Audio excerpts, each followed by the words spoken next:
தயாரிப்பாளர் திரு அம்மா ஃபேஷன் சிவா அவர்கள் நம்மோடு இணைகிறார். அவரிடம் பேசலாம். சார் வணக்கம். பாரதி ராஜா அவர்கள் காலமாக்கி இருக்கிறார். அவருடைய இழப்பு திரைத்துறைக்கு எந்த அளவுக்கு ஒரு பேரிழப்பு? இழப்புன்னு சொல்றதை விட பெரிய அவரும் பெரிய இடி விழுந்த மாதிரி இருக்குது எங்களுக்கெல்லாம். ஏன்னா எங்களுடைய தமிழ் ஃபிலிம் ஆக்டிவ் ப்ரொடியூசர் அசோசியேஷனுடைய தலைவராக இருந்து இந்த சங்கத்தை உருவாக்கியவர். அவரோட நான் ரொம்ப நாள் பல வருடங்கள் பல படங்கள் பயணிச்சிருக்கிறேன். நான் அவருக்கும் எனக்குமான உறவு என்பது மறக்க முடியாது. நான் லைஃப்ல ஒரு 45 வருஷம் முன்னாடி பாரதிராஜா அசண்டா ஆளும் தான் சென்னைக்கே வந்தேன். அது தான் அப்படியே திசை மாறி தயாரிப்பாளராகி ஒன்று எல்லாமே மாறிச்சு. அதுக்கப்புறம் அவருடைய நிறைய படங்கள்ல அவரோட நிறைய சேர்ந்து பயணிக்கிற வாய்ப்பு கிடைச்சது. என்னுடைய சங்கத்தை உருவாக்கி அவர் தலைவராக இருந்து நான் செயலாளராக இருந்து பணியாற்றக்கூடிய வாய்ப்பு எனக்கு கிடைச்சது. அதனால ரொம்ப ஒவ்வொரு நாளும் அவரை போய் பார்த்துட்டு கொஞ்சம் சரியாயிட மாட்டாரா, திருப்பி அந்த பழைய பாரதிராஜாவை பார்த்துட மாட்டோமா, நமக்கு பல நாள் ஏக்கமா இருந்தது. இன்னைக்கு எல்லாம் நம்ம விட்டு போயிட்டாரு. நம்முடைய இமயம் சரிந்து விட்டது. ரொம்ப பேரதிர்ச்சி.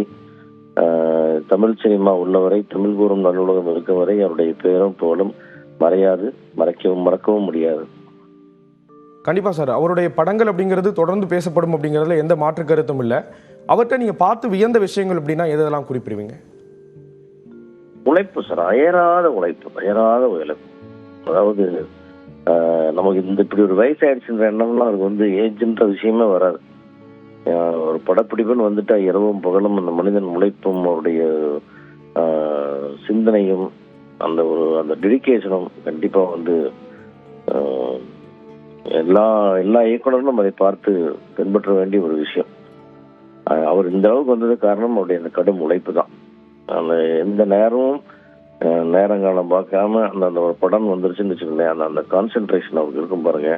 அந்த வெறி, சினிமா மேல இருக்கிற காதல், அது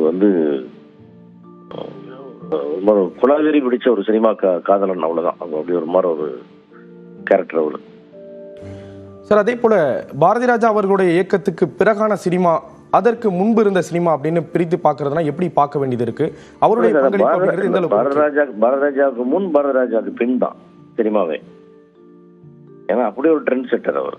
அதாவது இயக்குனர் சிகரம் பாலச்சந்தரே நான் பார்த்து வேந்தேன் அப்படின்னு சொல்லி அவர் காலையே விழுந்திருப்பேன், வயசுல கம்மியானவனா கூட விழுந்திருந்தா அப்படின்னு சொல்லி சொல்ற அளவுக்கு அவர் ஒரு மாபெரும் இயக்குனர். ஏன்னா சினிமா ஒரு சின்ன வட்டத்துக்குள் இருந்த சினிமாவை வெளியே எடுத்துட்டு போய் இந்த சினிமா வேறன்னு எல்லாம் காமிச்சவர் அவர் தான். பாரதிராஜா காலத்துக்கு அப்புறம் தான் அந்த சினிமா டோட்டலா சினிமா அந்த அரங்கை விட்டு வெளியே வந்துச்சு. நிறைய யதார்த்தங்கள் வந்தது. யதார்த்த சினிமாவை அவர் தான் கொண்டு வந்தாரு. அது மாதிரி ஒரு ரொம்ப பாமரனுடைய கனவுகளை எல்லாம் தன்னுடைய படத்துல அவர் காமிக்கிறா. அவருடைய கனவு எல்லாமே. ஏன்னா அந்த ஒயிட் ட்ரெஸ்ன்னு ஒன்று சொல்றது, வெள்ளை உடைங்கிறது இல்லையா, நாங்கள் என் வாழ்க்கையில வெள்ளை ட்ரெஸ் போட மாட்டோன்னு எங்க காலம் இருக்கு. அதனால எனக்கு அந்த வெள்ளை உடை போட்ட பெண்கள் ஆடுறதுங்கிறது ஒரு சின்ன ஃபேண்டசி அவர் மைண்டுக்குள்ள ஒன்று வந்துட்டே இருக்கும் எப்பவுமே. அந்த ஒயிட் ட்ரெஸ்ன்றதெல்லாம் ஒரு சாதாரண மக்களுடைய கனவுன்னு சொல்லுவார். இணைப்புல இரங்கலை பகிர்ந்து கொண்டதற்கு நன்றி திரு சிவா.